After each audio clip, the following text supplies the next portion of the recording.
Hello, guys, and welcome to the first of what I hope is going to be a lot. And those of you who've been round this channel for a while, I think I've got a little bit of feedback. Have I? No, we're okay. Those of you who've been round this channel for a little while will know who I am. Of course, I'm Phil. If you are new and you've never seen me before, then hi, I'm Phil. And we have someone sitting next to me. We have Ben tonight sitting next to me. And this has all happened really quickly. So, Ben, do you want to introduce yourself and tell people what are we doing here? Hello, everyone. Some of you may know me, some of you may not. My name is Ben. I've been floating around Phil's channel now for a year or two now. I am one of the channel members and contributors, and I thought it would be a good idea to reach out to Phil and do a podcast with Phil. As a massive fan, first of all, I've got to say it's an honour to be working with Phil on this. It's a bit of a celebrity moment for me, so I'm very excited. Very You're excited. living on a different planet, right? And because there's a lot of topics that happen weekly and daily in football, and I think it's important that as a community that we speak about these issues, get people's opinions, and different different people have different opinions on things, don't they? So it's a good open way of talking about different things and seeing where we go with it, and hopefully it can be interactive as possible. And Absolutely. We want people to be commenting, sending in their ideas, their thoughts, their opinions, anything that they have want to talk about. And if you have stuff that you want to talk about, then let us know what that is. And who knows, we might have you on the program next time. We don't know how this is going to work out. This is number one. We're hopeful that it's going to go quite well. So yeah, what trial you? and error. Sorry, Ben. Trial and error with it. So Trial and error. practice will make perfect with it. So where do we want to begin this, Ben? So the first question, it's a question actually that I've got for you, and it's been around in the FM community for some time. So especially with FM 24, which we're all playing at the moment, and when I say playing and loving, maybe just playing at the moment, is Football Manager 24 too easy this year?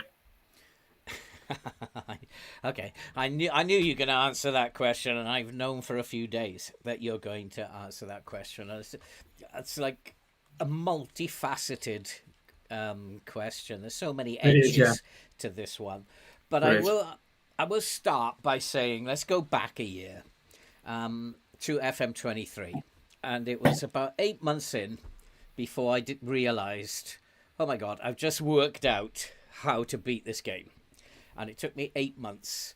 And basically, last year, all you had to do was have three very different tactics, load up those tactics, and play with one. And when things weren't going well, just rotate through the other two until one of them would eventually stick and would take over the game, and you would either draw or win the game. And by doing that, it almost became impossible to lose. And I just was doing clean sweeps of trophies, unbeaten seasons. Sadly, though, it took me 8 months to figure it out. So I Yeah. only had 3 months of glory. This year, it did seem for a while that we'd worked it out a lot earlier. And that's by not counter pressing, not counter attacking. It seemed that was the way forward. Now you'll probably think, Ben, that I'm the craziest person who's ever lived, Probably. because I've won 9 trophies using this system in my original save. Hmm. I've won 2 trophies live in the live stream in 2 seasons with Notts County, and I'm now sixth in the championship, and I'm moaning like hell about the bloody quality of the game. Yes, it has been So, noted. in Yeah. a couple of months, I've won 11 trophies, and I don't play as fast as everybody else out there. Hmm. I only play a handful of games a day because I have to record and do all the other stuff. So 11 trophies in a couple of months. It's I've not bad going, hardly is it? lost a game. I think I looked at it this afternoon. I've got a win percentage of 88%. and I'm Yeah, it's and pretty I'm impressive. grumbling about the game, Ben. So that suggests then, with a win percentage of 88%, 11 trophies since it's come out, that it's too easy. I I think it is, only that the game continues to do what the game does. Um, and I want to get your thoughts on the coding in particular in the game. Hmm. Bearing in mind that this coding is ancient, it's not modern. They're going to modernize it, but they're basically running off the same code that they've had for about 10 or 11 years. And that in computer terms is old. Yes. and Yeah.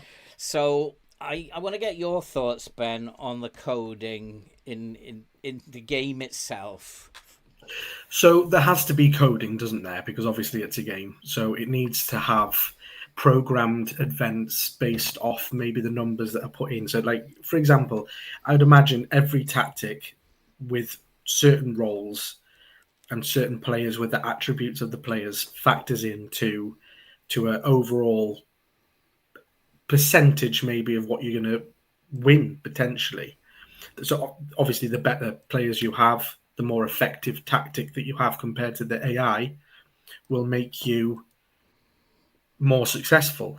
So, but there has to be the game has to throw something out there in the coding, doesn't it, to trip you up, to make it tricky. Because if you if you were playing a game that was just too easy, you would win everything. It would get boring. So there has to be an Sure. element. There has to be an element of surprise in there. There has to be an element of, well, I didn't see that coming. You know. Or would you go so far as to say it and call it vindictiveness?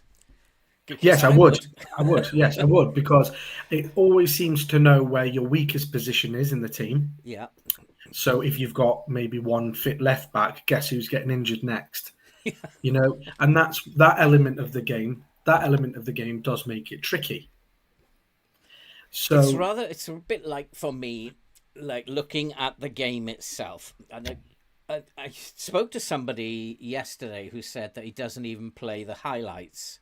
And I can understand why. Because the game only has a certain amount of outcomes. So, for example, if you're going to yeah, have an attack and somebody takes a shot on goal, there's only a certain amount of outcomes.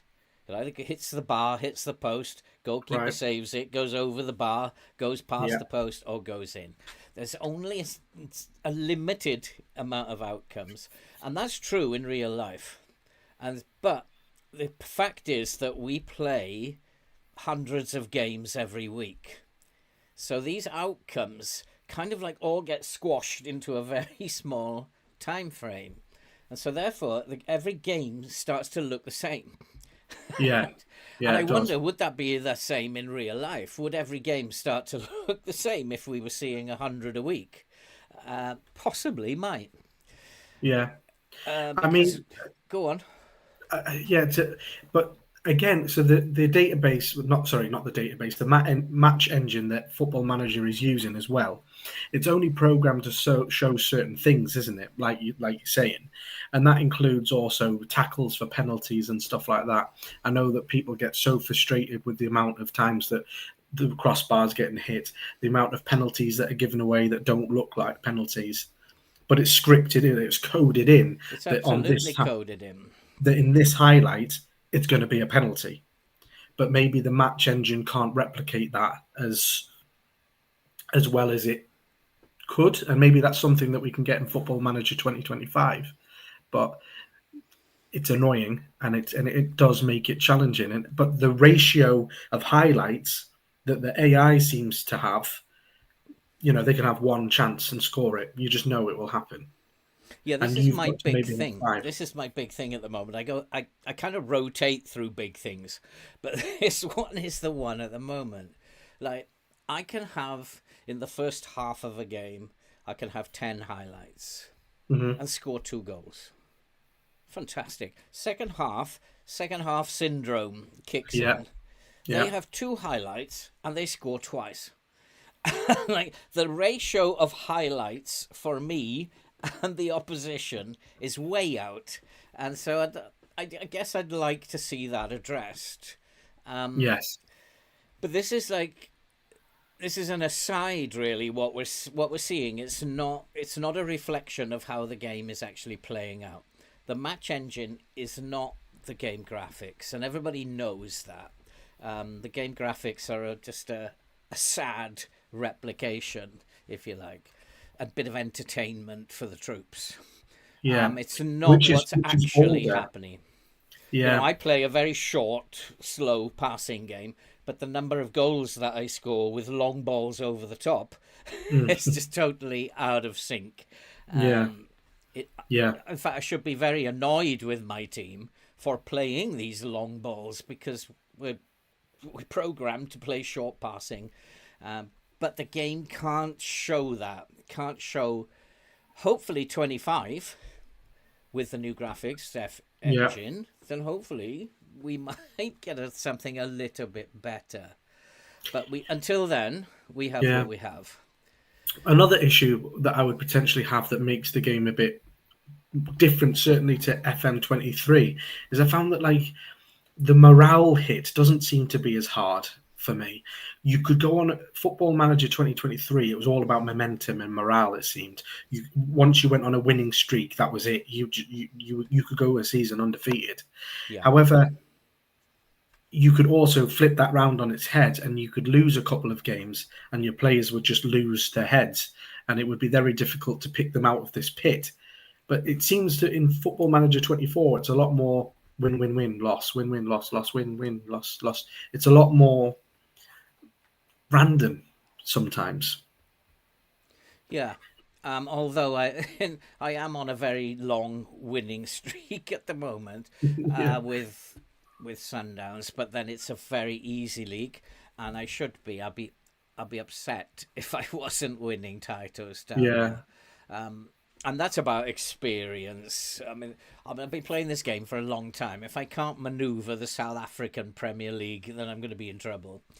But the thing about this game is that if I was a beginner, that would be hard for me. It'd be really hard Yes. for me. Yeah. Because I haven't got to grips with the game. I have no understanding of the game. I have a little bit of football now. Doesn't matter. My understanding of the game isn't there, and the game understanding is more important than your understanding of football, because I don't see it as a football simulation. Okay. And yesterday in the live stream, those of you who saw me, Mr. Grumpy, yesterday in the live stream at the end, I hope could see my frustration, the fact that I always lose to teams who are at the bottom of the league, and then I always beat the top teams. And it never changes. And then when I played the penultimate game and lost that one 4-3 to Reading, that 98th minute goal or something, Yeah. that was horrid, because I'd lost to a bottom four team again. Yeah. I then started to play the next one, who were also bottom four, and I was a goal down. Oh no, it was 1-1. It was 1-1 coming up to half time, and it was looking like, for all the world, I was going to get hammered again. And then somebody in the chat threw in. He said, "Well, try a different formation. That sometimes works." Yeah. And I'm Yeah. like arguing back. It's like, no, I can't do that. They're not going to be familiar with it. They're not going to be able to play out of shape. And I did it anyway. Out of frustration, I said, okay, I'm willing to take advice. And I did it anyway. And I set up this tactic without even thinking about it. No focus on the roles or any team instructions or player instructions. Just change your shape and play. That was like... and we came back into the game and won 3-1. And then it's like dawned on me, is that how you play this game then? Mm-hmm. So all I have to do is play how I play against the top half teams. Yeah. Anybody in the bottom half, just throw in some random shape and then I'll beat them. And that is not to do with football. That is about figuring out a puzzle. Yeah. And But it so, comes back to the question, though, Phil. Then, is the game coded in that way, where teams at the bottom of the table can always seem to maybe have an edge on you that bigger teams don't? I don't know. I don't know why it's behaving in that Yeah, way. Just for that, it's not for this season. It's for this save. I've yeah, always had this throughout the save, but yeah, in my other save, I'm not having it at all. I'm not seeing that at all. I have different problems in that one. I have not financial problems. I have player problems. Who every good player that I ever come across wants to leave immediately, hates me. yeah. But this is exactly what we were talking about earlier, where the game can throw these problems at you. Okay, it sees that you're excelling in form or in the table. Right, well, let's throw a curveball and throw his best player into unhappiness and see what he can do. And that exactly what is makes the game hard, doesn't it? Yeah, and that's why I would say it's a puzzle. So if you ask me, do I think the game is easy or hard? Then I'm going to throw it back. Do you think I'm good at the game? Because after 14 years of playing it, I would say I have to have a pretty good understanding of the game. Forget about what football knowledge I have. I do have a little, but I have a good knowledge and understanding of how the game works. Yeah, And I'll tell you that story that I've told you about 15 times already. The guy, when you're sitting in a train and a guy gets on the train and he's going to London, he's in his suit and he takes out his copy of the Times. He folds it up nicely, sets about doing the crossword. Times crossword, one of the hardest crosswords in the world. And yeah. he finishes it in 10 minutes. Something that would take me like forever No, and a day. I, And I wouldn't even be able to finish it. I don't yeah, think. so how does he do it? Is he the smartest man in the world? Is he smarter than me? Is that how he does it? No. He's just got into the mind of the person who creates it. He's been Yeah, doing it for so long that he actually knows what the guy is thinking when he writes the clues. And yeah. that's Football Manager at the moment, A puzzle. a puzzle. And if you're in the mind of the people who create it, you can work it out. Hmm. And each year, I'm able to work it out. And this year, we've worked it out a little bit quicker. And I do remember, and because FM, the creators, they tried to make it hard. And if you remember all the stuff that came out, all the blogs that came out, with all the attacking movement, the new libero and the inverted wing backs and the inverted fullback, all this new fantastic attacking movement that we were going to have, Yeah. then everybody was thinking, ooh, isn't this great attacking? I wasn't. I was actually thinking, so how are you going to defend against this? It's like, this looks nice, but how are you Yeah. going to defend against this? Yeah. And then when the game came out, the whole FM world was like, defending is impossible. Because nobody could keep a clean sheet. Yeah. I've read so many times the most popular scoreline was 3-2 or 4-3. People were leaking goals. And eventually we were going to find out how to defend. And we found that out. And now I'd say, yes, the game is easy. Yeah. Frustrating, because sometimes I think it's nasty. It's coded in a nasty way. It certainly is. It gives you lots of headaches, that's for sure. I think it deliberately does that. It Yeah. deliberately tries to wind you up, to frustrate you.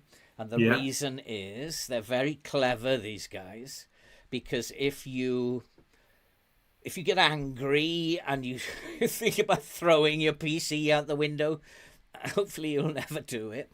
But they Of know you've compose. lost control.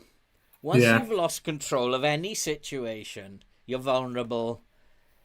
And you tend to, what happens when you lose a few games, what tends to happen to you is you just try to rush through every game looking for that next win instead of Yeah. stopping, calming down, having a nice cup of tea, and, You do. It thinking, becomes a and bit then of it becomes more rash, doesn't it? So hmm, if I had to put you on the spot, then Phil, that's so I've asked a question. So okay. let's get an answer for you then from you, should I say? Is it too easy, or is it just right, or is it hard? Well, I'm going to give you a diplomatic answer. I'm not going to Okay. give you a yes or no, because it wouldn't be fair to people who have just begun playing the game or are not experienced at playing the game. My Okay. answer would not be fair to them. If you have been playing the game for a while, for 15 years in my case, I think 20 years in your case, Ben, I think you're more sad than I am. And I wasn't going I, to say that. I think you should have an understanding of how the game works, and therefore the game should be easy. So for people like me and like you, I think the game, people like us should be saying, yeah, it's dead easy. And I see that a lot on forums. A lot of Yeah. experienced players are saying it's too easy. I know a lot of them cheat, but that's by the by. Those who don't and who are genuine, they are actually saying, yeah, I'm finding it very easy. But for Yeah. somebody who's only been around for a year or two, they The- might say, with the changes that have happened from last year, they might say it's quite hard this year. They just got to grips with it last year, and now FM have made changes, Yeah. is what they do to keep people interested. Well, I And now mean, they're going to say, "Oh, yeah. it's a bit hard." So at the end of the day, Phil, isn't it that Sports Interactive want to sell games? They want Absolutely. they've they've got to get a fine balance between the hardcore experienced players that have been playing the game for years and years and years, and they want the challenge, don't they? They want to be tested. They want to be proven that they're a good football manager in the game in this fantasy world. But at the same time, you've got to make it accessible to a new audience, a new attraction for Yeah. fans, and also, we've all been there, that you don't play a game to get battered 7-0 by a Don't 20, you? 20th, but well, you know, so you don't play a game to get battered all the time, but so they've got to get that fine balance, and that's where I stand on it. That this, and I'll admit it on camera now, that in FM24 I have been sacked for the first time in God knows how long. So I'm not going to sit here and say that it's easy, because then it just makes it's embarrassing. But at the same time, I've gone undefeated in a season, and I've blown teams away with a team that has no right to do it. So it's Okay, let me ask you a question, Ben. So if I, okay, so you say I got sacked. yeah, There's no shame in being sacked. We could all get sacked in this game. Absolutely no shame whatsoever. I got sacked 2 years ago, 2 or 3 years ago, and I don't feel any shame over it. It was quite funny, really. And most managers in real life get sacked, so I wouldn't worry about that. Even Jurgen Klopp's been sacked, hasn't he? And we'll come to him in a minute. And, so yeah, I think that the question I'm going to ask you is: did you find the FM24 hard at the beginning, but now it's got easier? yes. I Okay, think is why? Why? because I was still maybe in my FM24, sorry, my FM23 phase, where I was using my plug and play tactics that were very effective. So I thought, well, I'll just move that from 23 to 24. And I got caught with my pants down, basically. And you've had to, so FM20, the Sports Interactive have gone, no, no, no, no, no. If you do that, you'll get punished. So we're going to make this tweak, make this change. But like you say, if you find that change, then you can go on and it will be very easy. Yeah. So now, are you still playing your FM23 way, or have you changed the way you played I've a little changed the bit? way I've changed the way that I play it. Yeah. Okay, we got a little comment. We got a comment here from Mason. But before I go to that comment, so are you now playing with a gegenpress, or are you easing off now, a bit more defensive, holding your shape? I'm the most defensive minded that I've ever been playing 20 Football Manager. I love a good defensive tactic. I do. I just love it. I play Sean Dyche boring football. Works in FM24. That's all we need to know.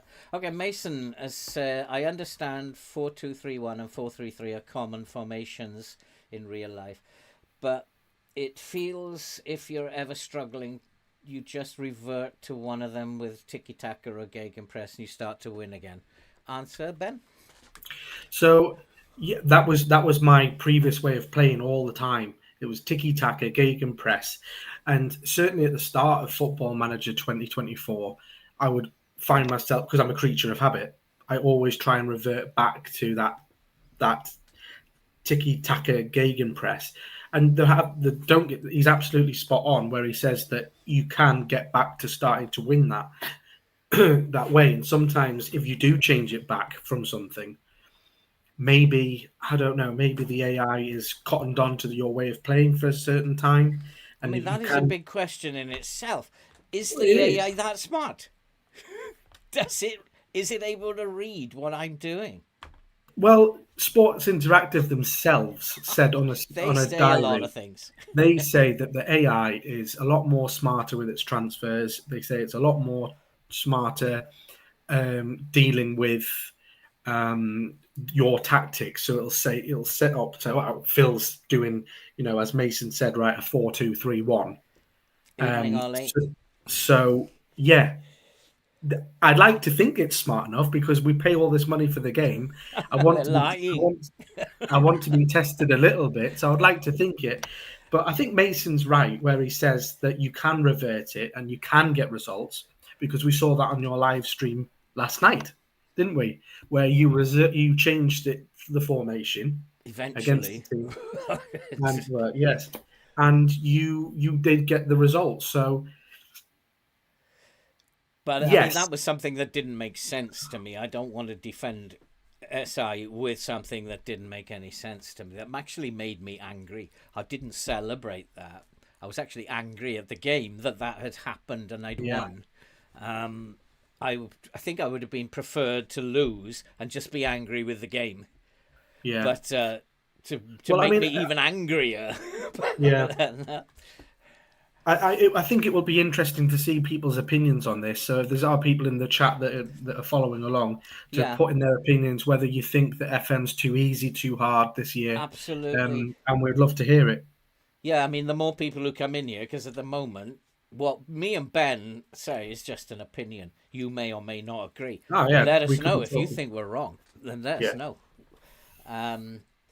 I can't lie, I was struggling with conceding edge of the box goals and reverted to 2 DMs.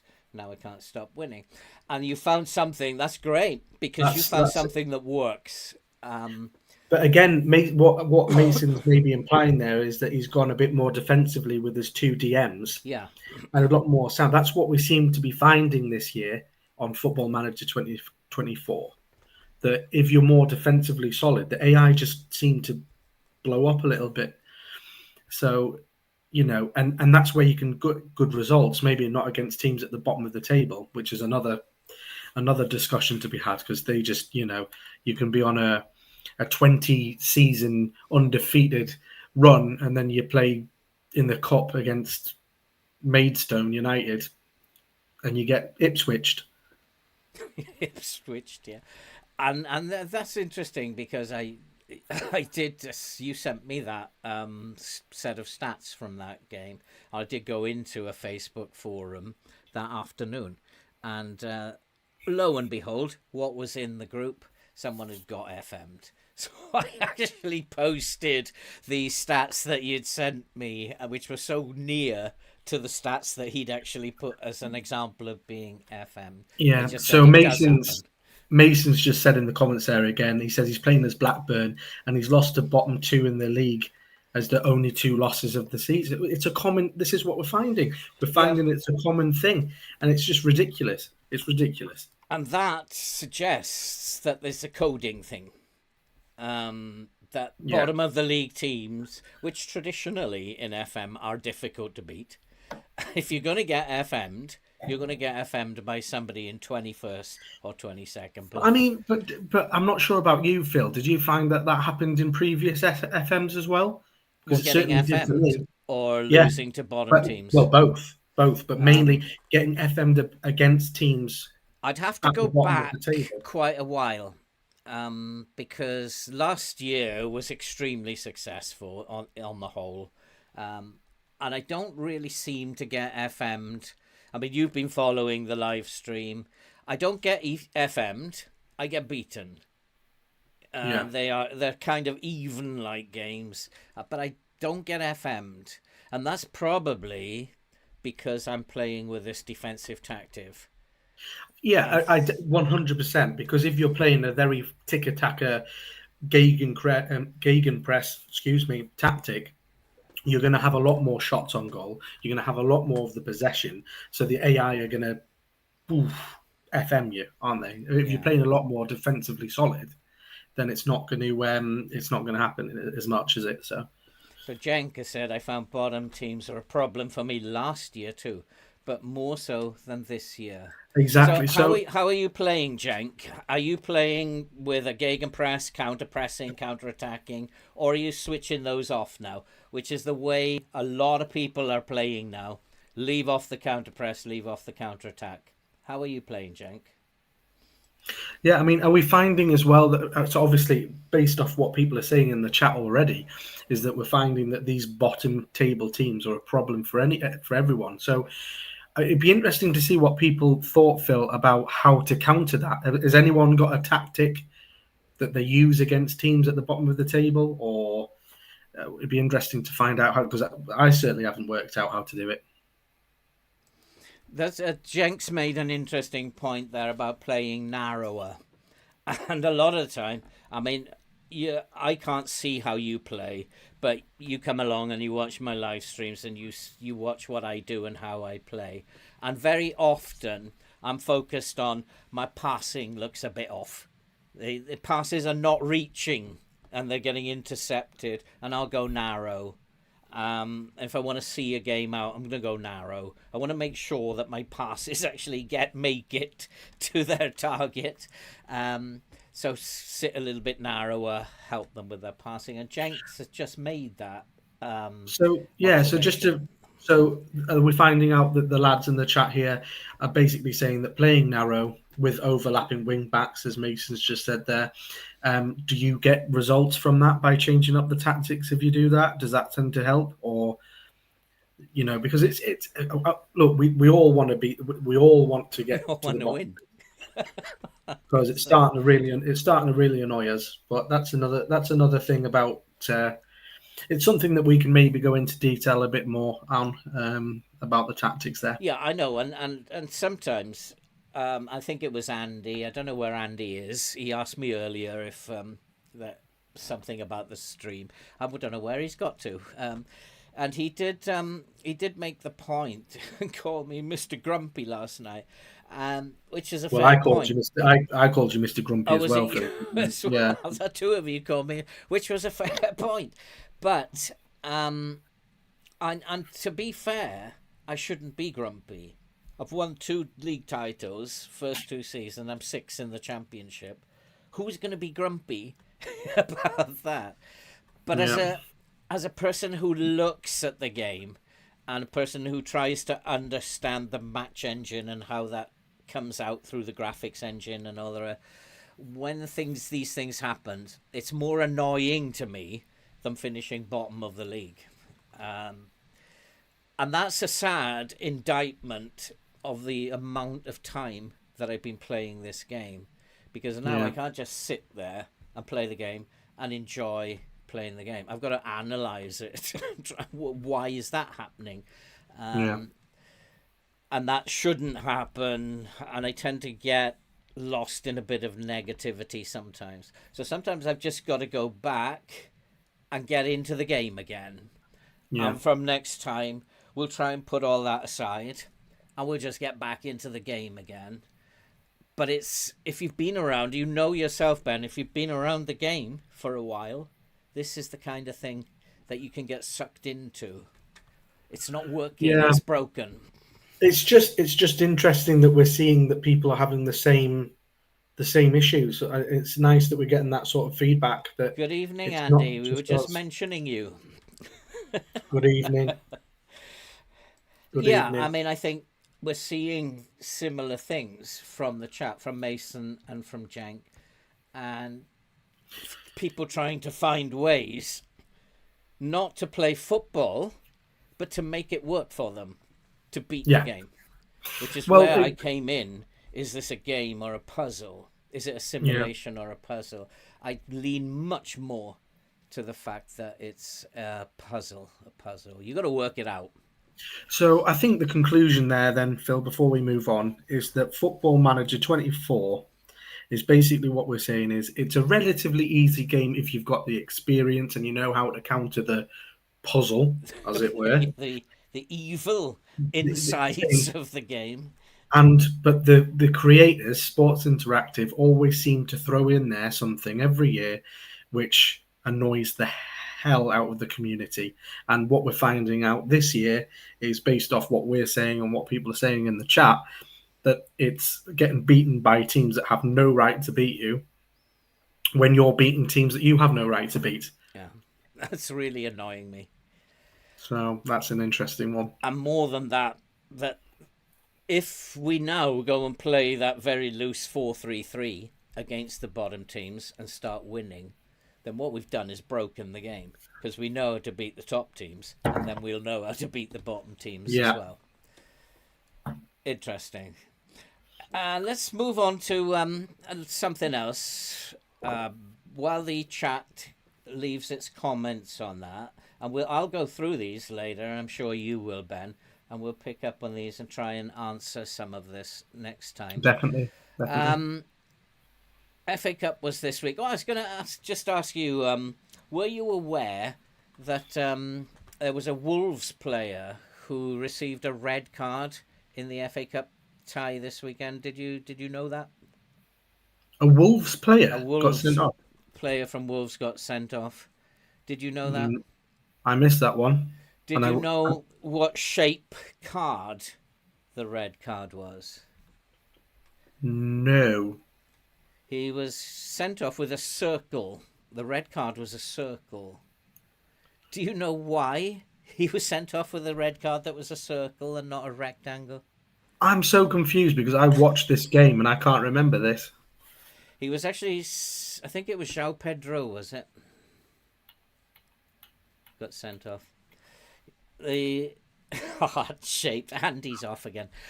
This was tried out a couple of years ago because of who we're going to talk about next very shortly, because of Mr. Klopp. And did you know that he is colorblind?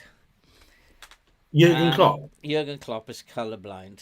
And so the FA, after consultation with him and other colorblind people, they decided to, instead of changing the colors, to change the shape of one of the cards so that colorblind people could distinguish between a red card and a yellow card just by the shape. So they trialed this out, and nothing ever came of it for some reason. They then went back to the rectangular, and somehow this week the referee took his red circular card and not his rectangle. Theory being that it's easier for him to find the red card in his pocket and the yellow card in his pocket because of the shape. I don't know. It's an interesting story. Yeah. So he could put his hand in his pocket. If he wants to give a yellow, he looks for the rectangle one. If he wants to give a red, he finds the circle one. That's the theory to that. So, interesting point. But we are going to Andy. Andy was asking if heckling was allowed. I was kind of wondering which way. Hello, Mr. K. Good to see you. And yeah, Jurgen Klopp was mentioned in that little colour blindness chat, and we learned something about Jurgen Klopp. But we certainly learned something about Jurgen Klopp a couple of days ago. Start us off on this one, Ben. What do we know? So obviously we know that Jurgen Klopp has decided that he wants to leave Liverpool at the end of the season. This is despite the fact that he actually signed relatively recently a new contract back in April 2022, which was going to take him through to the 2026 season. So he had another season after this one. And when he signed that contract, he actually said that he is 100% convinced that he would continue until the end of that contract. However, in the last couple of days, we've learned that he's had enough. He wants to pack it in at the end of this season. And I've got a couple of quotes what Jurgen Klopp has said about the reasons why. And we'll get into whether we actually agree with it. You know, it's an interesting one. I'll say what Jurgen Klopp said anyway. He said, with all the responsibility you have in this job, you have to be at the top of your game. I've been doing this for 24 years now, so similar to what I've been playing Football Manager, so maybe I should pack in. When you have the career that I've had, it's almost impossible to start where I did and arrive at Liverpool. I always invested everything I had. I realised my resources are not endless, and I prefer to pack everything into this season, and then he'll have a break or stop or whatever. So he's quite vague about maybe what his next move is going to be. We're not young rabbits anymore, and well, you'll be able to vouch for that, Phil, won't you? Absolutely. So, and we Although I'm can't. I'm still probably the more handsome of the two of us, but that's by Well, the way. we'll leave that for the chat to decide. Although Um, and Andy will probably back me up there, actually. well, probably. And he said that he still thinks it's the right thing to do, and he doesn't take these things lightly.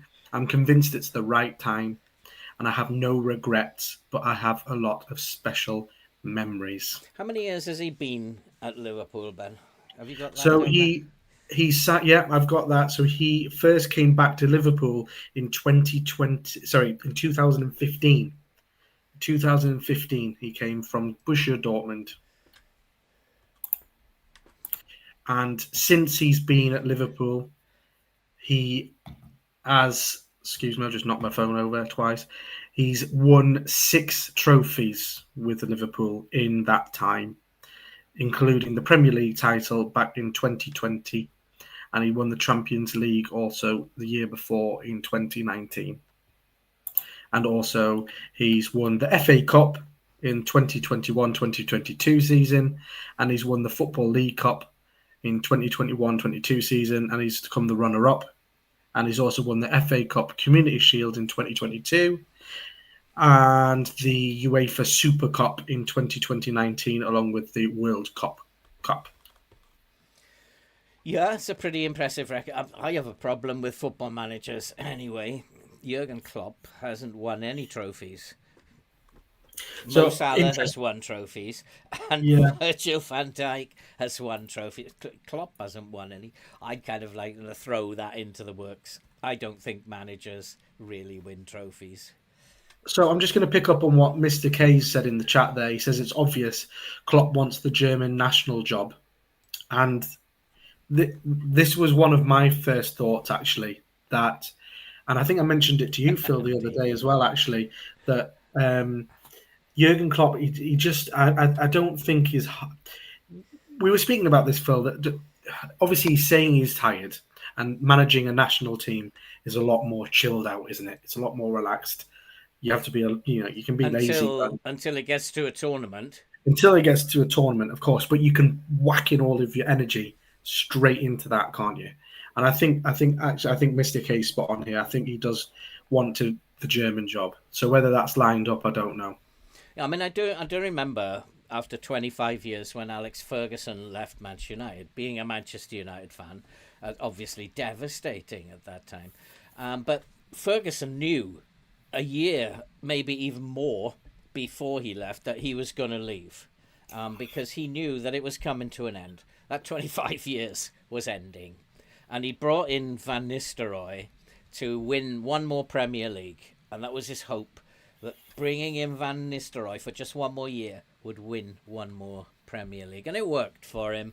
And then his plan to retire, then he went out as a winner rather than what that team really looked like at that time, which was mid-table. Van Persie, not Van Nistelrooy, Van Persie had won that trophy by himself, pretty much, because that team was declining. Yeah, Van Persie, Andy. Yeah, it was declining so much that he knew I had to go. And I wonder, does Klopp know something? Is Salah involved? Is Van Dijk? Because Van Dijk has tweeted a few things, hasn't he? He's Van Dijk's Virgil van Dijk has come out today actually and said some certain things that we'll go through in a minute, which backs up that theory. But for me, I'm not sure what people think in the chat as well. It just seems such an odd time, halfway through a season, to announce that you're going to be leaving. And for me, it's as a Newcastle fan, I'm not a big fan of Klopp. I'm going to put it out there, so I'm very biased on this. But I just think it's all about his ego, all about his, let's make it about me for the last 6 months of the season. So I know that I'm going to get shot down in the chat by Andy, especially for this. But That's I what think you're that, here for, Ben. I know. But I Shoot, just think Ben. that he's, because when he first came to the Premier League back in 2015, I liked him. I really liked him. I thought he was a breath of fresh air for the Premier League. I like his Gegen press that he brought. I liked his tactics, and it didn't quite work out for Liverpool at the start, but I liked it, and he was very humble. He was a nice, but now I think he's arrogant. I think he's whingy, and I'm not sure whether it's just because he's always involved in a title chase or the pressure's getting to him. I don't know, but he's just turning out to be him and Arteta. A little bit like Mourinho turned out after a while, because Mourinho became very whingy. He was like the confident person that he was when he came in. He was nowhere near anything like that. The whole world was against him by the time he left. Yeah, that's exactly it. And I wonder if there is a bit of that. He's burned out a little bit. So Andy's just said, Mr. K has mentioned the German job, which you've touched on. Is the German job likely to be available? This is the next question. Or is he going to be he'll just sit it out? I mean, he's not poor, so he can sit it out for a while until the German job. And what happens then if he doesn't get it? If he sits it out for 3 years, 3 years out of football, are they then automatically going to give him the job? Is that how you should go as a football manager? Yeah, it'd be interesting too. So Andy's just said here, unless Klopp thinks that if he says that he's going, then maybe the team and the supporters will help Liverpool carry them across. So maybe, Andy, you saying that maybe it's just a whole mind game thing to give them an extra edge to potentially win the title. I mean, do we think now that Liverpool are favourites to go on and win the title? I mean, they're in a healthy position, top of the table at Christmas. Lots of teams go on to win the Premier League. I wouldn't put it past Jurgen Klopp that it's just a massive hoorah that he's, I've changed my mind. Once I've won the Premier League, maybe I can give it one more year. But are Liverpool favourites to win the title this year? Maybe. I mean, that's a different question. But my question is, are Liverpool going to be the same? Are they on a decline now? Or are they still going to be a force in the Premier League? I want to know what the people in the chat think about that.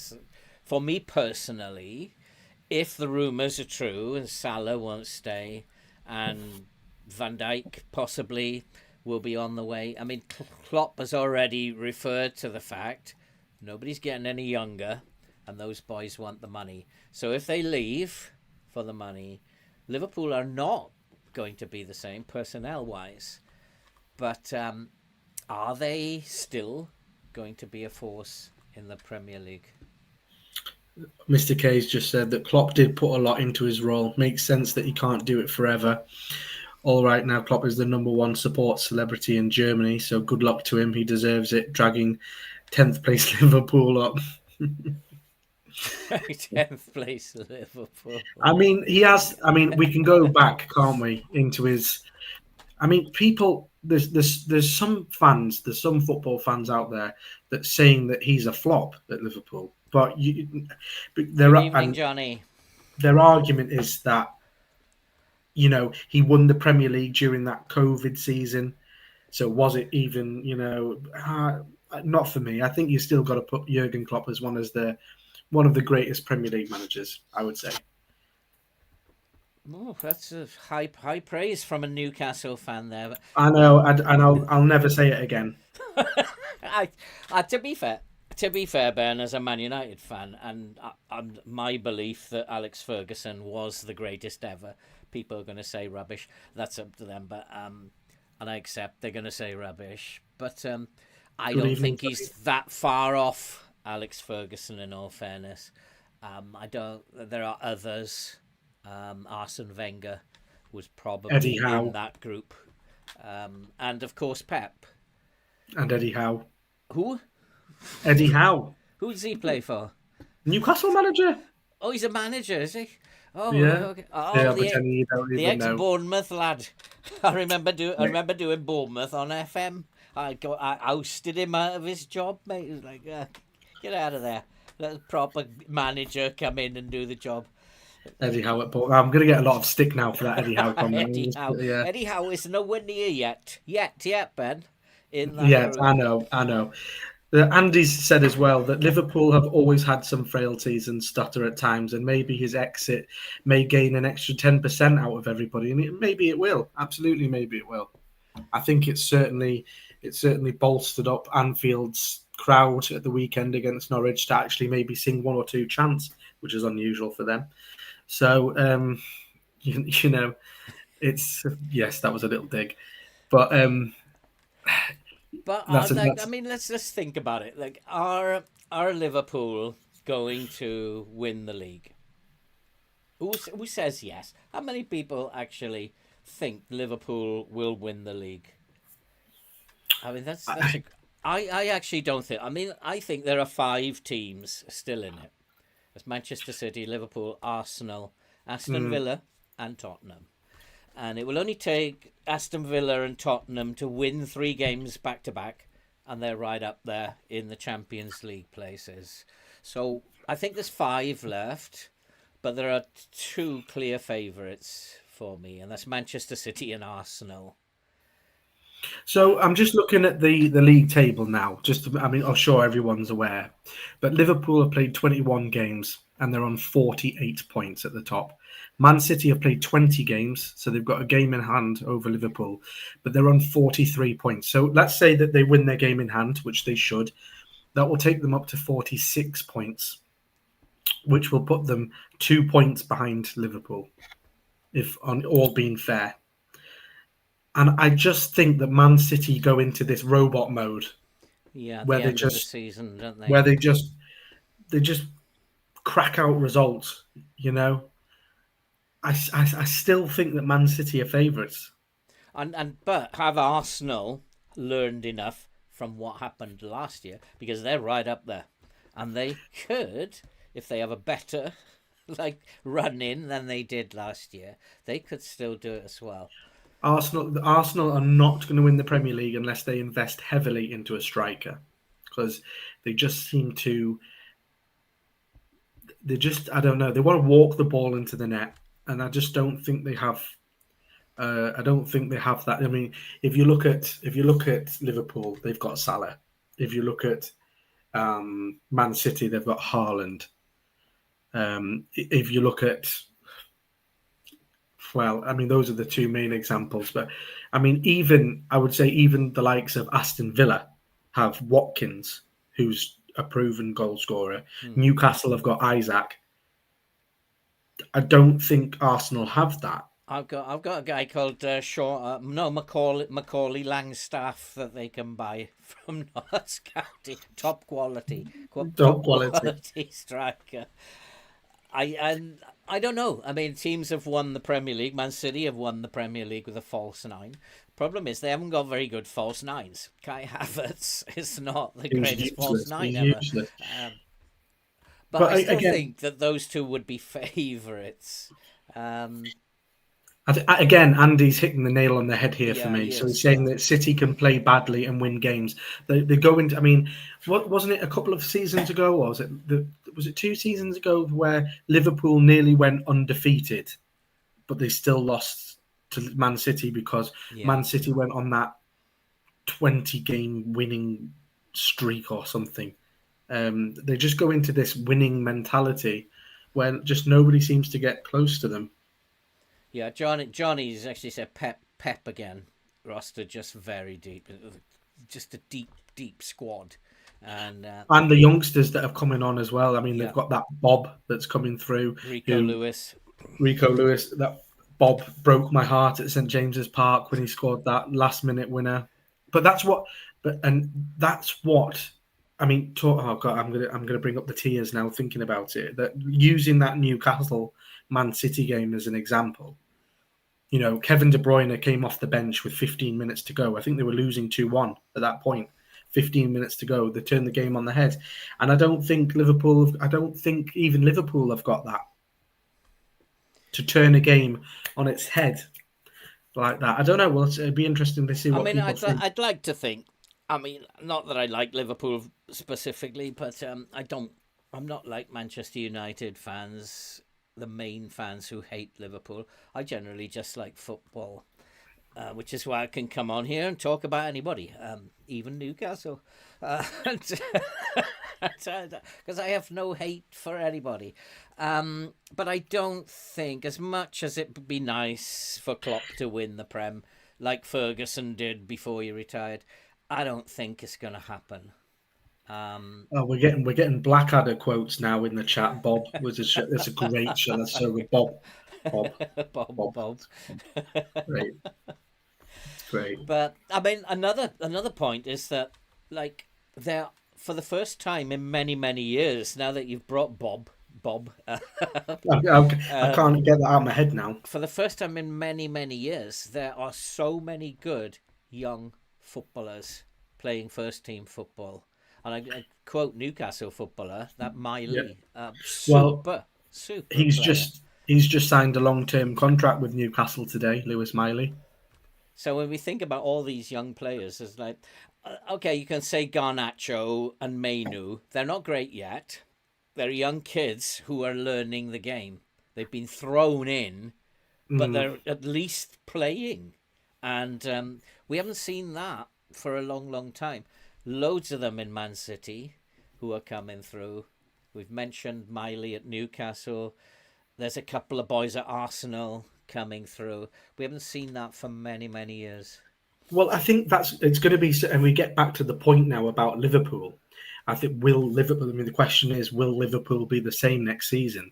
And the answer, whatever way you look at it, is going to be no. They're not, because they're in that transition phase now. They're a transition club. All their best players are aging. Virgil van Dijk, correct me if I'm wrong, he is 33 now. Virgil van Dijk. Salah is in his 30s. Yeah. So they're getting to the point of their career where they just can't. They're not going to be able to do it for forever. So the likes of their younger players are going to have to step up, or they're going to have a very big transfer window. Yeah, I don't think that it's going to affect Liverpool too much. I think that their transfer team, the scouting team, have got their act together. You never see Liverpool in the same mess that Manchester United are in over transfers. They identify their players, and they go out and they buy them. If they don't get them, they go and look for someone else. And they don't get themselves in a mess. They don't suddenly find they've got 8 number 10s because they haven't thought it through. They buy players who they need. And I think they will continue to do that. And Salah and Van Dijk will be hard to replace. But you can't replace them. You just have to bring different people in to do a job for you. And I mean, I did watch the Liverpool Norwich game at the weekend in the FA Cup, and the youngsters that came on, that was it Bradley who played. He was phenomenal, really good young talent. But also that we're just looking at the chat here. Mr. K's just said, is Xavi using the same trick at Barcelona that Jurgen Klopp? Because he said that he's leaving at the end of the season. So it seems to be becoming coming a trend now for man. I mean, I've seen that Arteta has been linked with that role now at Barcelona, so he Yeah, but could he be got leaving very Arsenal. angry, didn't he? He got really angry, He didn't he? did, So, he did. So, but I mean, he got even more angry than I did last night. no, no, no, steady on. He wasn't that grumpy. It wasn't that bad. He wasn't that grumpy. But is is I mean, this is the thing. And Andy and Mr. K are both saying the same thing. Is it a trick? Are they not really leaving? Yeah. Who knows? Could it be that they're using it to bolster the troops, and after they've won the title, then I'm not really leaving. Yeah. Yeah, because And it'll be around about April. Could be an April Fool coming here. yeah, so Andy as well, he's saying the Red Old Guard have at least one more season to help the youngsters come along and help them improve. So, I mean, the old guard we're talking about, obviously Virgil van Dijk and players like that. But I interestingly, think Van Dijk will leave. I think I'm not Salah sure if will you've leave. seen this. I'm not sure if you've seen this, Andy, but Virgil van Dijk has come out today and he's been asked about his future, and he's come out and said, well, that's a big question. I don't know. The club will have a big job on their hands. It's well known to replace not only the manager but the whole staff, and there's so many things that they need to change. I'm curious which direction the club will go in, and when they announce that, we'll see our situation. It'll be the end of the Jurgen Klopp era. I'm still part of it. That's why I don't want to talk about it. That's my only focus, to deal with the current season. But after that, he's not sure whether he'll still be there. He's waiting for some clarification from the club to see what happens for the future. For example, who their next manager will be, who the background staff will be. I mean, so if he sees Phil coming in as the manager, he'll definitely be gone.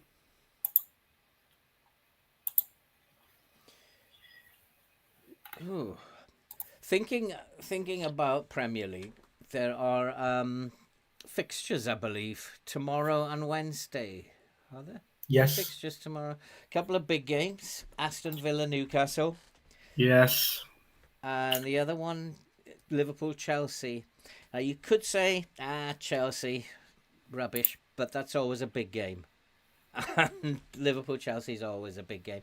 I'm actually quite looking forward to that one. I'm a big fan of Cole Palmer, funnily enough, at the moment. All he does is score penalties. Nah, Cole he's Palmer. more than that. He's more than that. He's a couple of assists under his belt. I'm actually thinking of putting him in my fantasy team. Well, Although, guys, if there is anybody in the chat who is an expert at fantasy football, my fantasy football team is in an absolute mess at the moment. I'm trying to hang on until Salah is fit again before playing my wild card. So, guys, suggest to me, is there any players that you think should be in people's fantasy football team? mhm. Because my team is in an absolute mess. I've got two of my midfield. I'm not taking any away from Newcastle, but I've got Garnacho and Gordon in midfield, and I think that they're probably not the right people to be in my fantasy team. Langstaff, I've considered it, Andy. Oh, blimey. That's going to haunt me forever, that name, isn't it, Langstaff? It certainly is. But Mr. K, just going back to what he's just said a minute ago, is that most of the money is on Alonso to replace Klopp. Obviously, Alonso has got that connection with Liverpool, playing there as a player for so long, and I would agree with that potentially, because Steven Gerrard's knacked his chances, hasn't he, of becoming a top flight manager with his performances at Aston Villa and now Absolutely, yeah. in Saudi Arabia, and Rangers as well. He was rubbish. So It's just gonna take more time. He's going to be a decent manager, but it's going to take more time. He's never Ivan Toney, he's great never shout. going to be a class, taking Notts County to the championships. Obviously, And no. it's I mean, never no going to one be can, top no one class. can, Never top class. and be grumpy and whingy about it. Absolutely classy.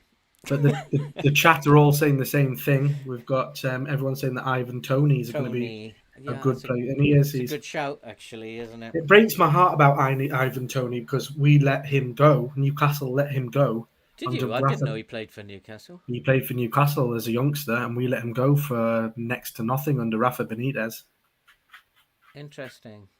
So, what's the general consensus then with regard to Liverpool?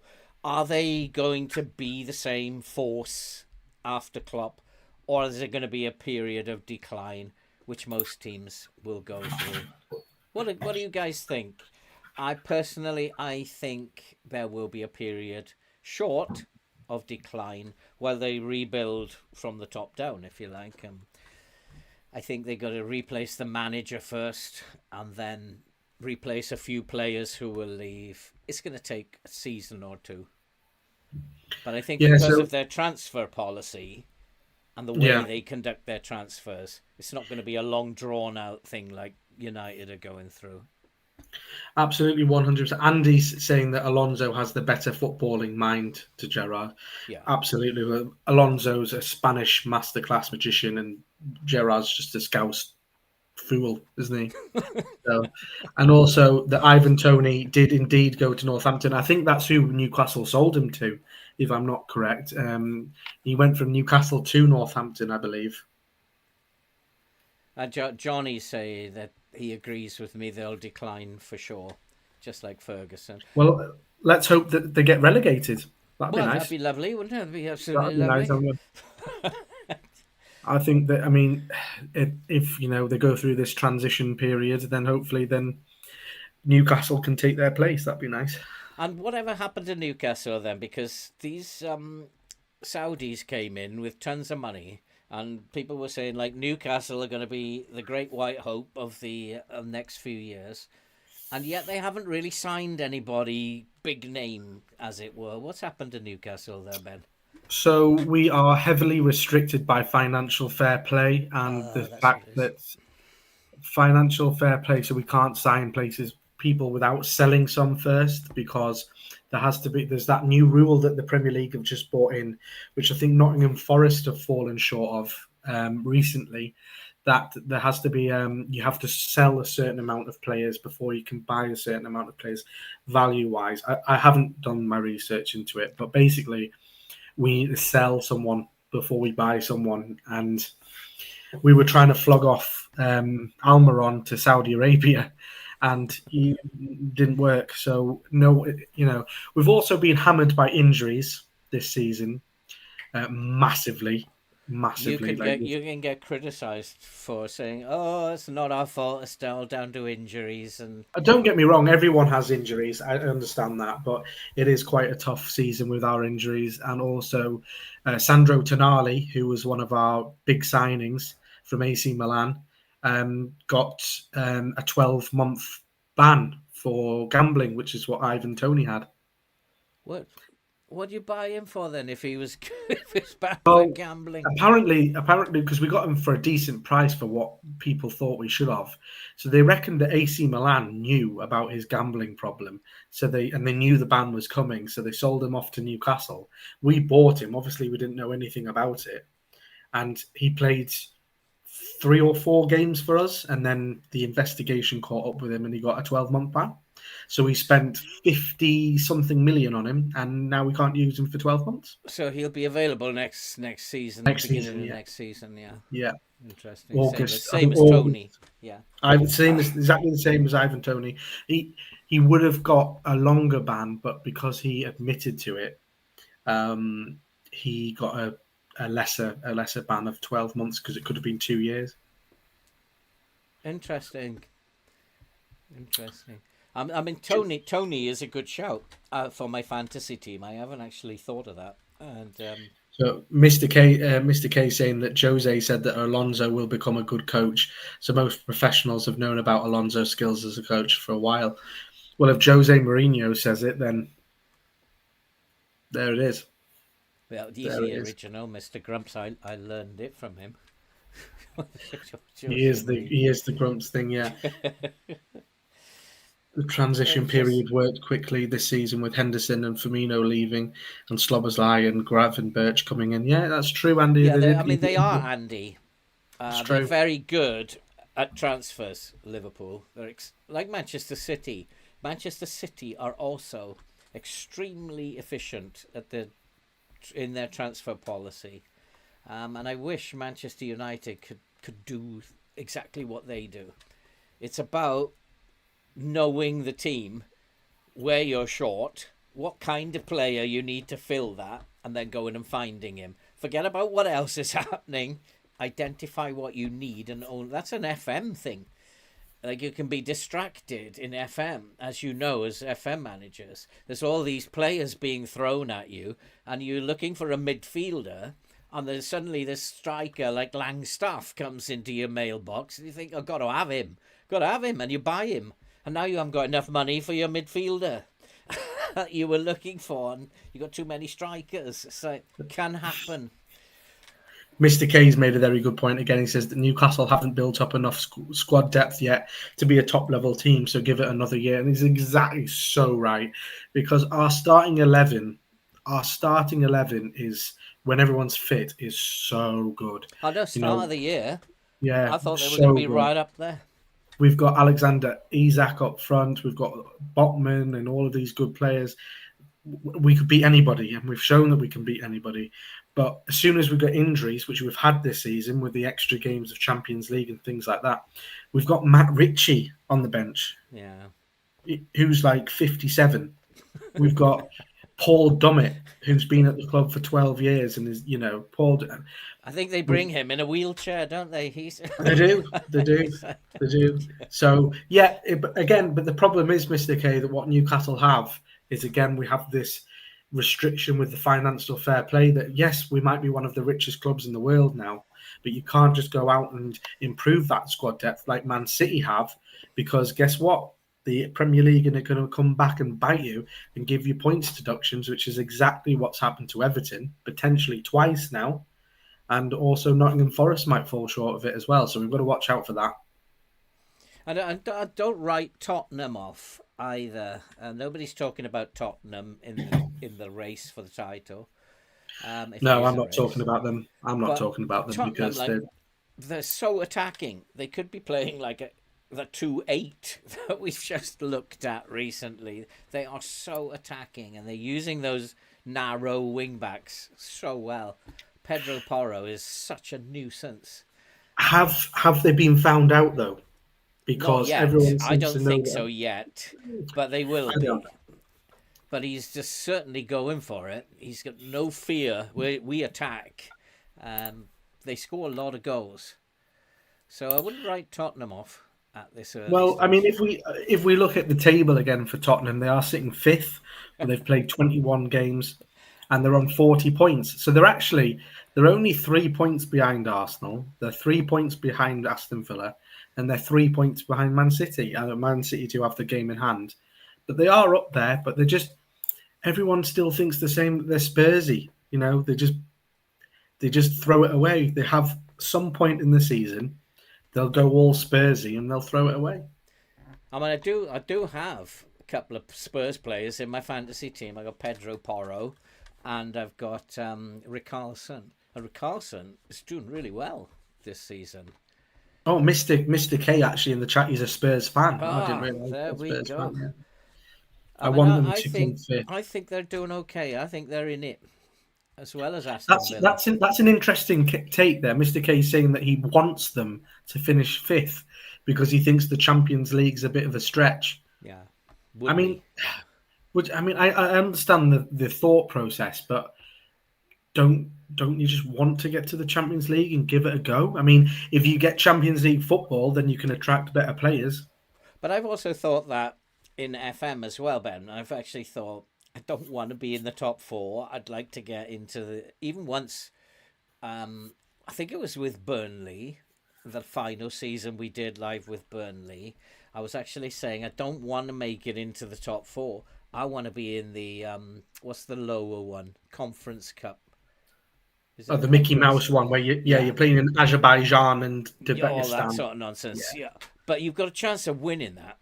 You've got no chance of winning the Champions League. So I agree. I I agree think with Mr. K. I think that yeah. Give yourself a chance, basically.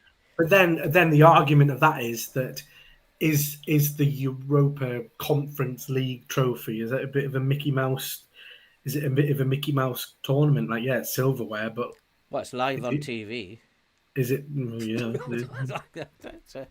Which is Is all. it? Is it something to brag about? Is it? No, I Because don't. I mean, I don't think you're gonna parade it around the streets. Although you might. well, Um, Newcastle. As Newcastle, we were. Hey, we were anything, leading yeah. to Toto Cup. I'll remind you. Man United won the Papa John's trophy. I'd tell them get out there on the bus.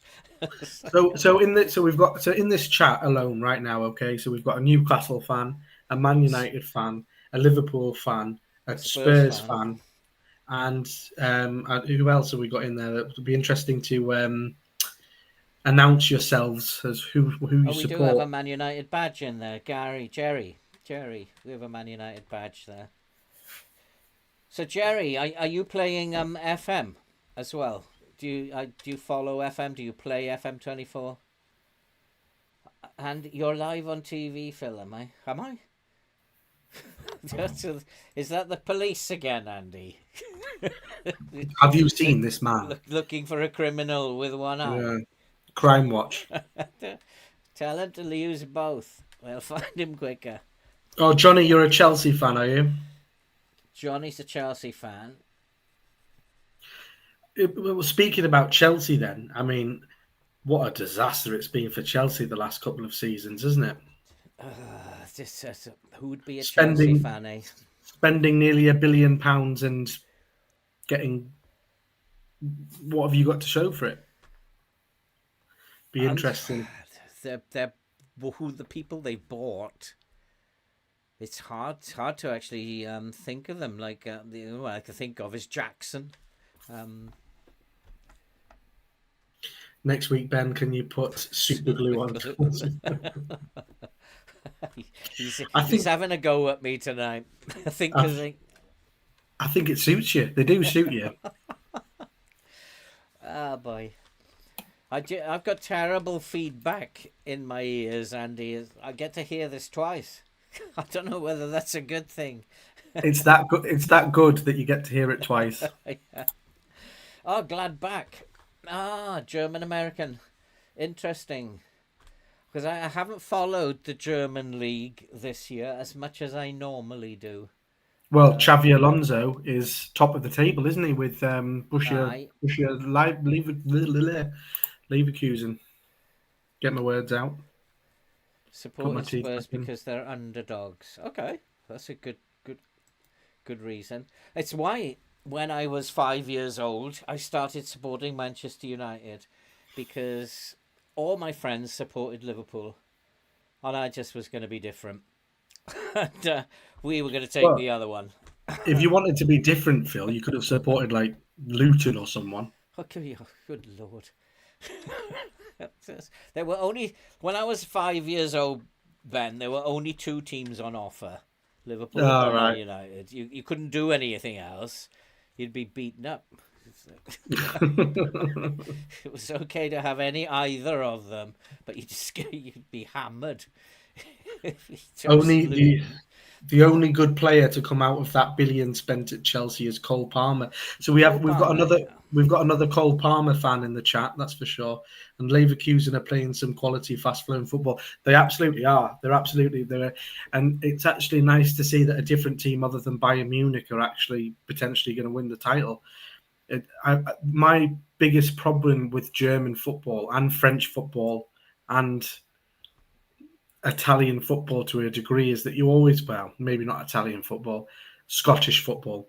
You always get the same. It's very, where's the excitement? Where's the title charges? But this year with Xavi Alonso at Leverkusen, we are actually getting, it's interestingly enough, Harry Kane's gone to Germany to win the title, and he might not do it. So it'll be interesting to see what Spurs fans think of that, about Harry Kane going over there for silverware. And then it would be fun if Spurs made it into the Champions League as well. That'd be quite fun.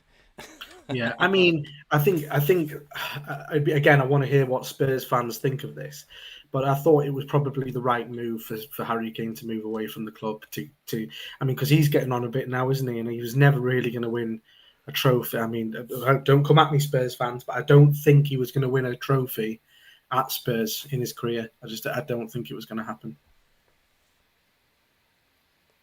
But it'd be interesting to see Five out of 6 years, City have won the Prem, and probably are my favourites to do it again this year. I mean, he's made me eat my own words, Mr. K, because he's right. But my argument to that is, Mr. K, is that at least there's been a bit of excitement about the Premier League, isn't there? You know, with Liverpool potentially winning it, and you know, it wasn't a million years ago that we had Leicester winning it, which was a breath of fresh air, wasn't it, for the tournament, for the league? Do you know I was watching the FA Cup this weekend, and one of the things that commentators say really gets on my nerves. I like a player, like I watched, was it this boy Muniz? Is it Muniz was playing for someone For Fulham. And he couldn't hit a barn door. Well, as a Newcastle fan, I'm very glad about that. And he was like, the commentators, he blasted one way high, wide, and handsome. The goal would have had to have been increased 800%, I reckon, for that shot to go in. 800% easily would have to be. The goal would need to be made bigger. And the commentators, so they keep saying, oh, you'd expect that to go in with the quality he's got. And then he goes later on, he goes and misses another one by 5 yards. I wish they would stop saying that every player is quality. I was watching Newport yesterday, almost beat Manchester United. It's very embarrassing. But the commentator then started talking about Newport. At the end of the game, they've been absolutely fabulous. They've put on an excellent performance, but you'd expect that with the quality that they've got. This is Newport. They haven't got the quality. And I wish they'd stop saying that, because I think in the modern game, teams don't have players that are quality. I think Premier League players today are faster and stronger than they used to be, and probably fitter, much fitter. But in terms of technical ability and quality on the ball, I think old players wipe the floor with them.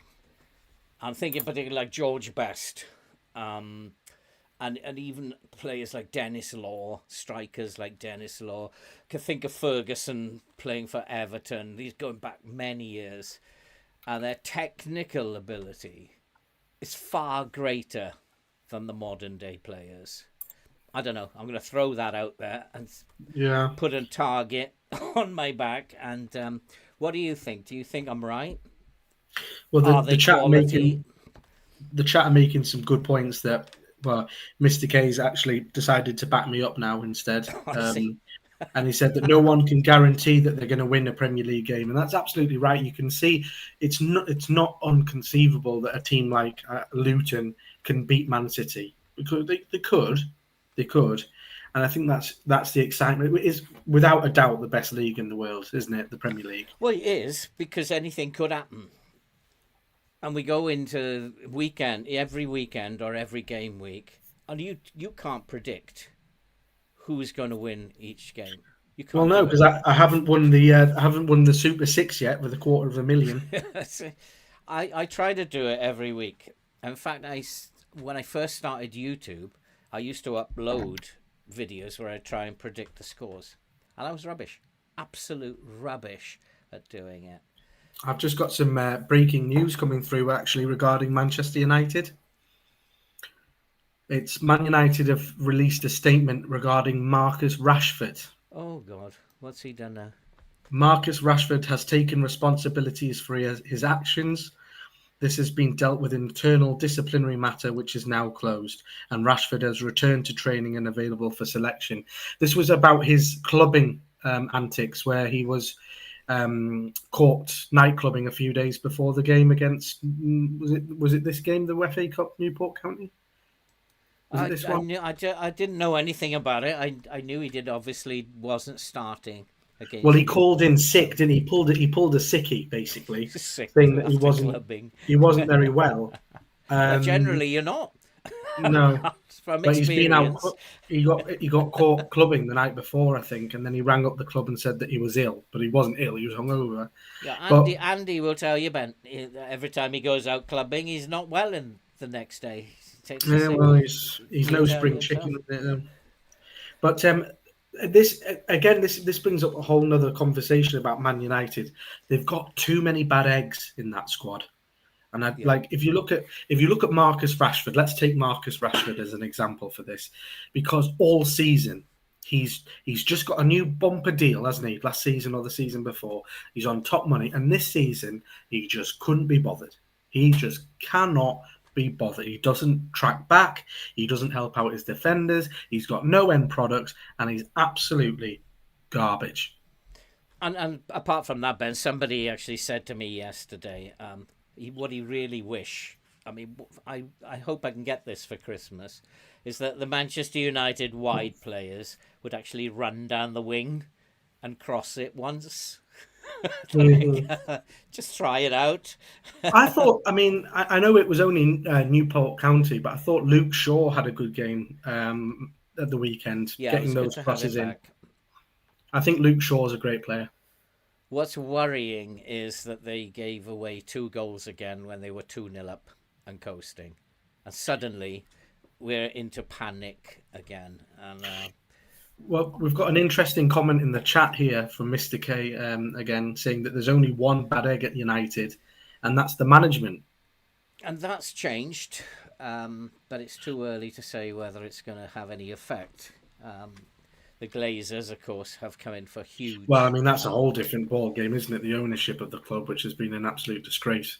But I think I blame the people who are part of the scouting team, the director of footballs, the not the scouts themselves.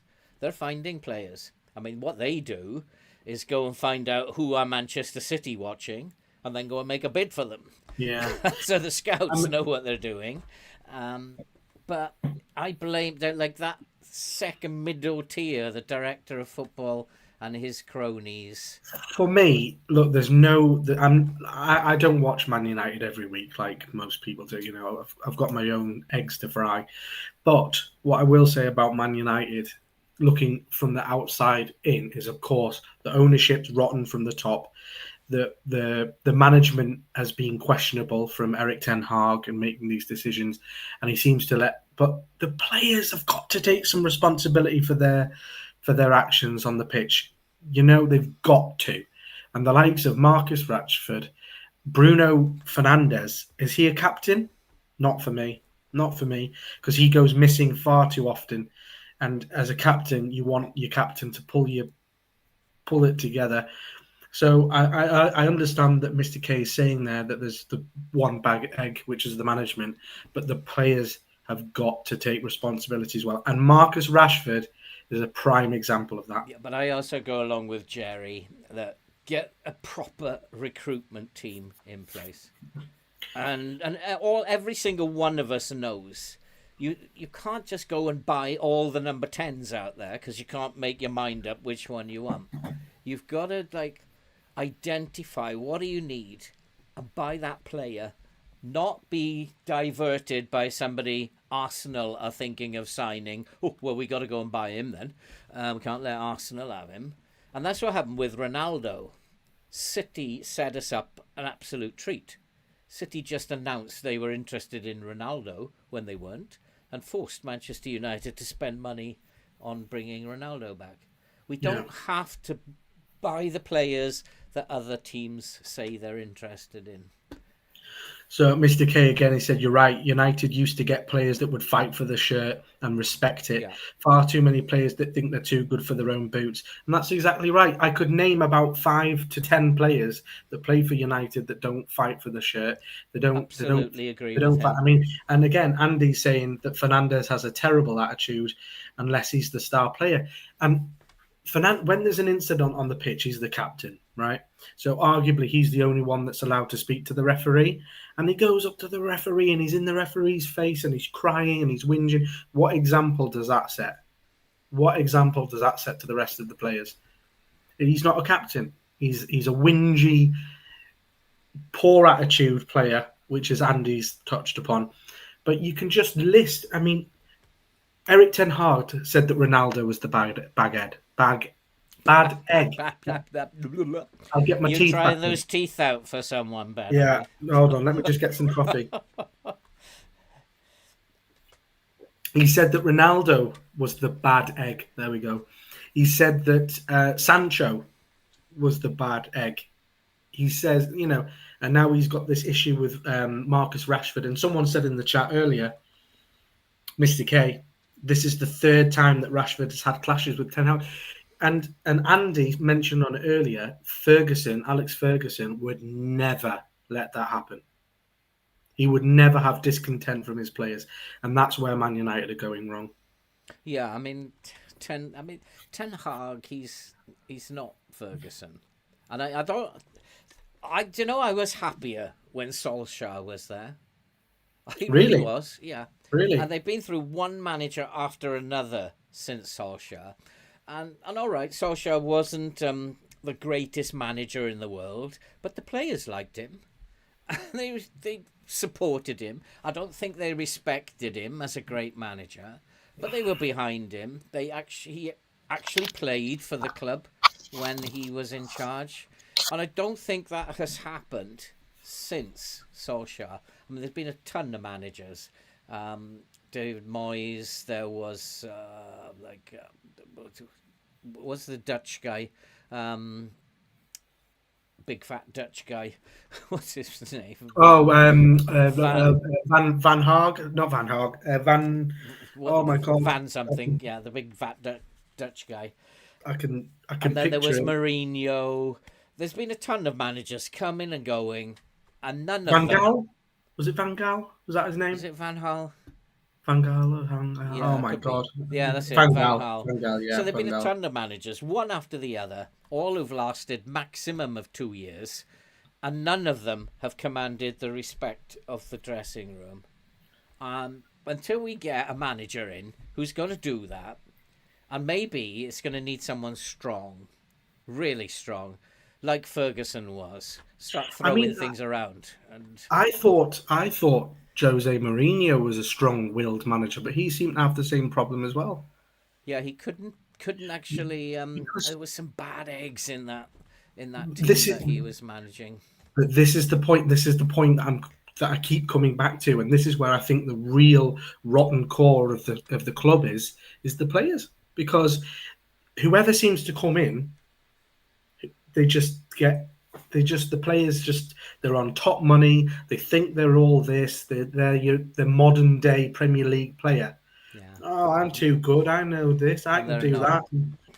I mean, it really bothers me. Really, I'm not even a Man United fan, and I'm getting really worked up about it. I mean, well, people pay good money, and who are these players to just, like Jerry's just put in the comments, like they stop playing? Who are these players to say, right, I'm going to stop. I'm not going to play this weekend? They're getting paid. They're getting paid enough. A huge amount of money. How hard is it? How hard is it to run around a football pitch, giving it 110%? Yeah, absolutely. How hard is it? How hard is it for, like, again, I'm jumping on his back here, Marcus Rashford, to run back and help out his defender? If I was getting paid £500,000 a week or whatever it is, I would have a heart attack for the club trying to run back and help out my teammate. I don't know how much a ticket is. I haven't been to a football match, a Premier League game for a long time. I dread to think. Who are these players to waste that money that these people are paying to go? I mean, I can remember, I think the last time I went to see football, It was £5 to go and watch Llanelli in the Welsh League. Well, that's when you could buy a house though for £5, Yeah, isn't it? absolutely. Actually, it was about a pound, not About a pound, yeah. £5. um, so, but I did actually, Ben. I have seen an international match in Indonesia. I've seen Indonesia play Malaysia, the That biggest. sounds absolutely horrific. It is the most violent football match Is it that you could ever go to. really? And you think Millwall supporters are violent? You want to Mm, see those two big boys getting together. all right. Oh my good lord. Andy says here, who is more expensive, 5 decent players or 1 good manager? The board find it less expensive to sack 1 manager than replace 5 decent first-team players. Yeah. Well, it's a good point, Andy, but at the same, but if those 5 players are your problem, then you're going to have to sack more than 5 managers, aren't you?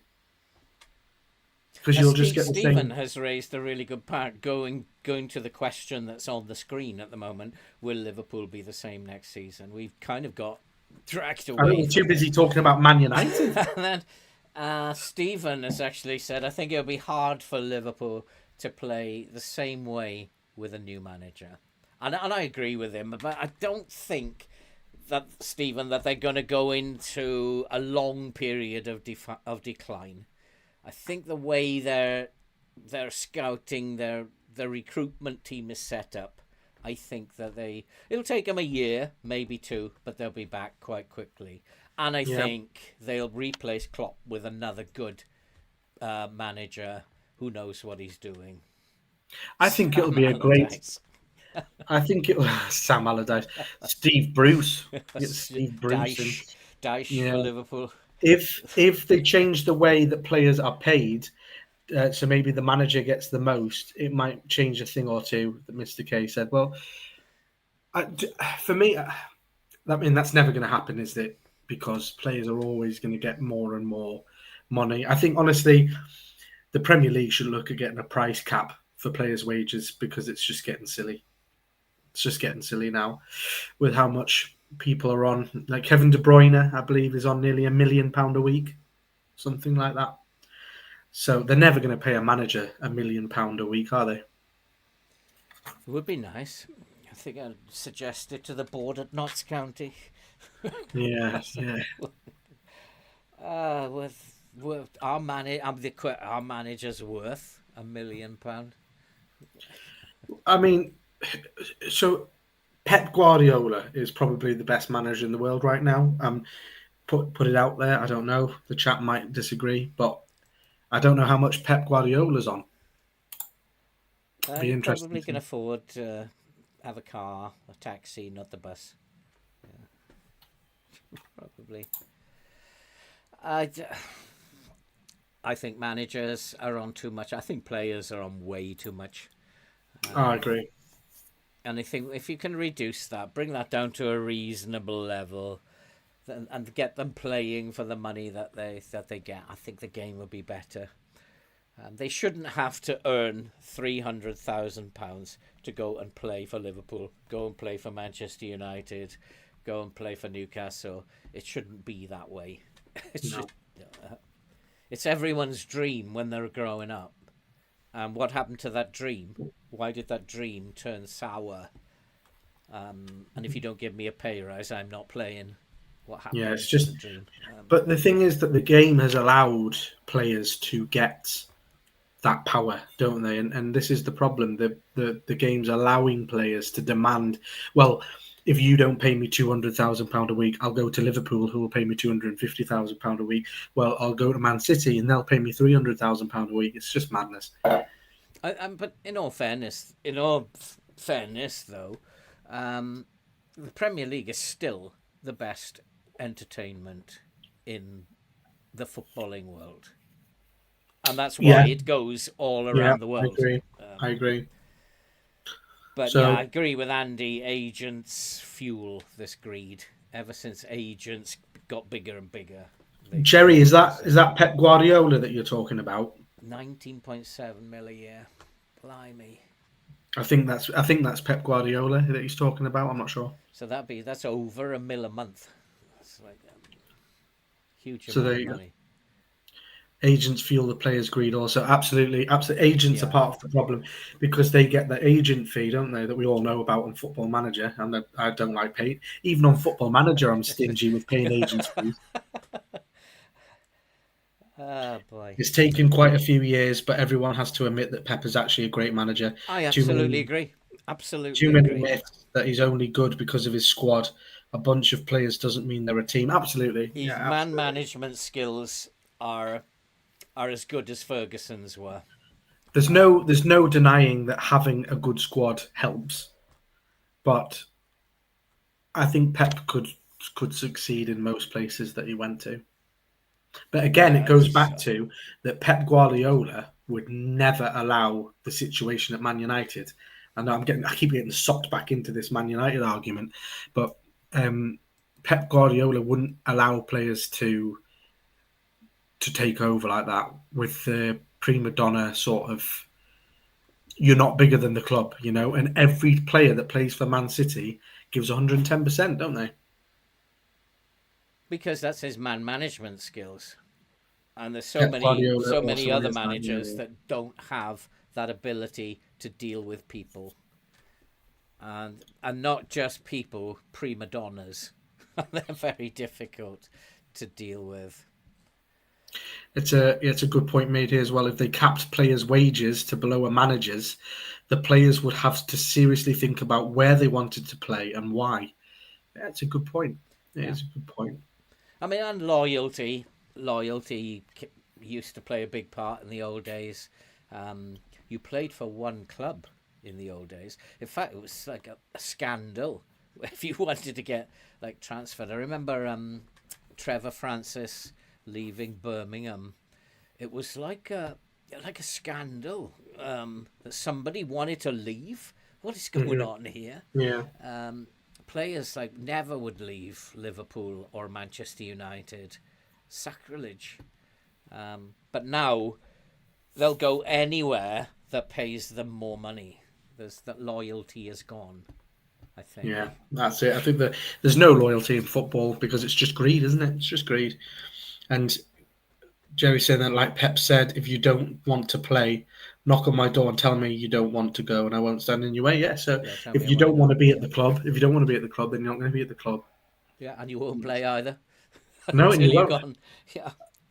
But I mean, maybe Man City have squad depth where they can afford to do that, can't they? They can afford to Yeah. say, "All right, okay, well, if you don't want to play, you don't have to play." I mean, but like at Newcastle at the moment, I would get a game because we just haven't got a squad.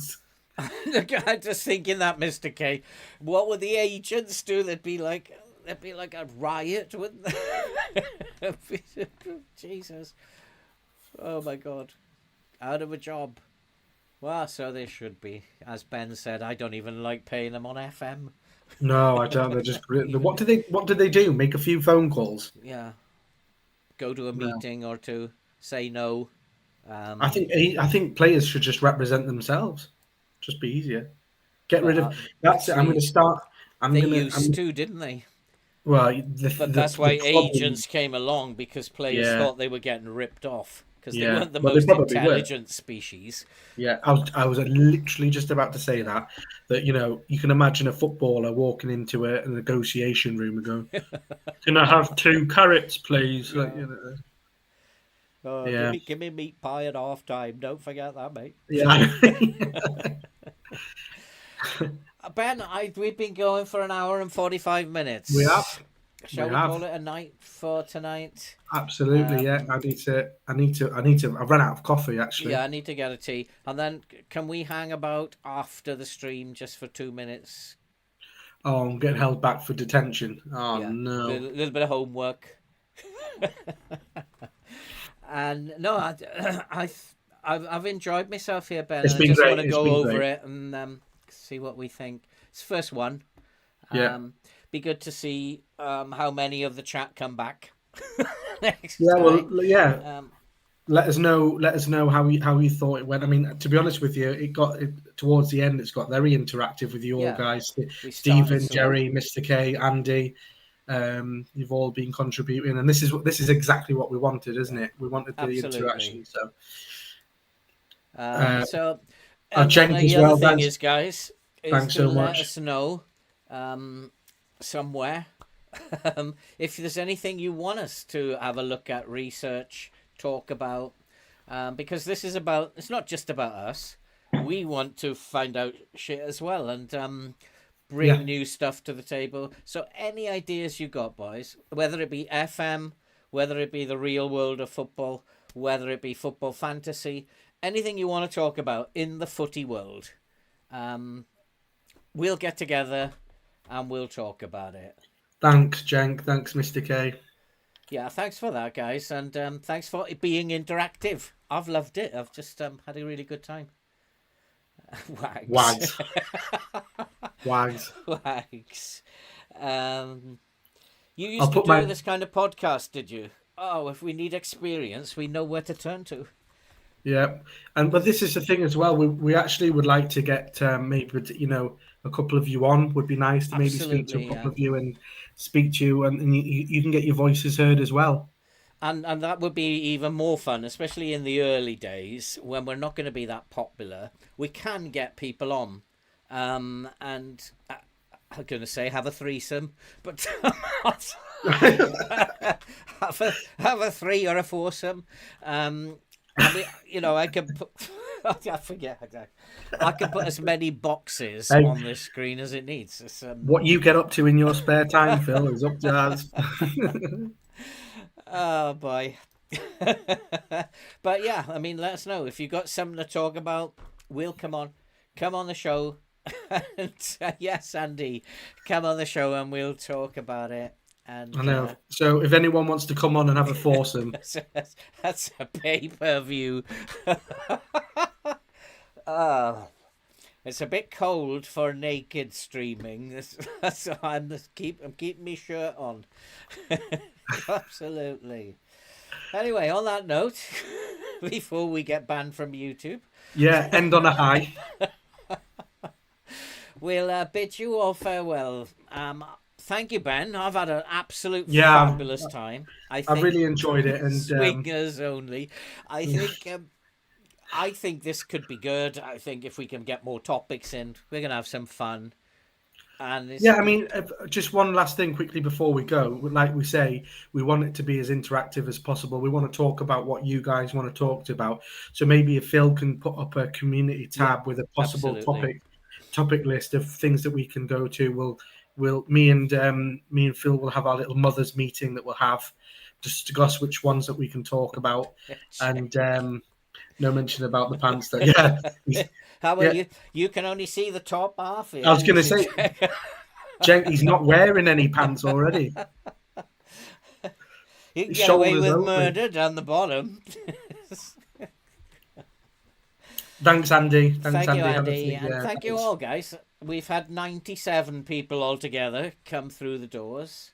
Not bad for a first Not one. bad, and we've had about 10 that stayed pretty much all the way through. So Lovely. that's pretty good. I'm pretty happy. And Yeah. I think it's a good idea, Ben, and thanks for coming up with the idea. And let's hope it goes. If anybody does have something to talk about, once it come on, let us know. And we'll see. Thank you, Cenk, again. Thanks. Thank you. Thanks, guys, and we'll see you next time, hopefully. Probably going to start once a week. If you want more, let us know. Okay, guys. Thanks for coming along. Take Ben, care. I will Thank see you in 2 minutes. And, yeah. Ooh. That's trousers down, big Make stick. make sure your pants are on for that one. And you'd never know. This is the first time we'd met. Okay, guys. Thanks for coming. See Thanks, you all soon. guys. See you next Thank time. you. Oh yeah, see you for the stream tomorrow.